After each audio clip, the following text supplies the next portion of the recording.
Flooding in the northern rivers is defined by 4 main river systems called catchments. Each catchment is different and shapes the way we live, work and play. Let's take a look at how a major flood moves through the Clarence River catchment. The Clarence River catchment sits at the southern end of the northern rivers. Also known as the mighty Clarence, the Clarence River is the largest coastal river system in New South Wales, winding proudly through Bundjalung, Yagle and the northern parts of Gumbaynggirr countries. It stretches 400 kilometres through a vast 22,000 square kilometre catchment. The Clarence River begins its journey as a trickle near the Queensland border.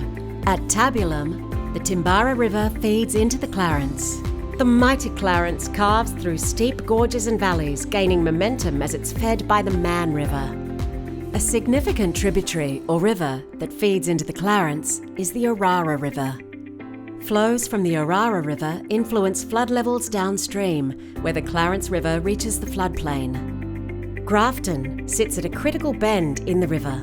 Levees offer some protection to large parts of the town in major floods, as seen in 2022, when the river peaked at 7.67 metres. However, any flood larger than the 8.09 metres experienced in 2013 would cause levee overtopping, threatening homes and businesses on both sides of the river. Downstream, the river spills out across the floodplain, isolating and in many cases inundating low-lying villages and rural properties. At Maclean, the town is protected by a levee wall with a height of 3.3 metres. In 2022, the flood peak of 3.36 metres was held back by additional sandbagging on top of the levee. In the lower catchment, river islands and cane farms are submerged as the river rushes towards the river mouth at Yamba and Iluka. King tides and storm surges slow the river's flow, pushing water further inland. Prolonged inundation in 2022 devastated farming communities and left surrounding villages and towns cut off for days.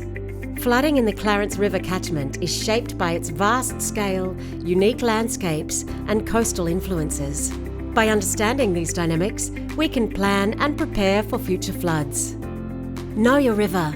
Know your flood risk.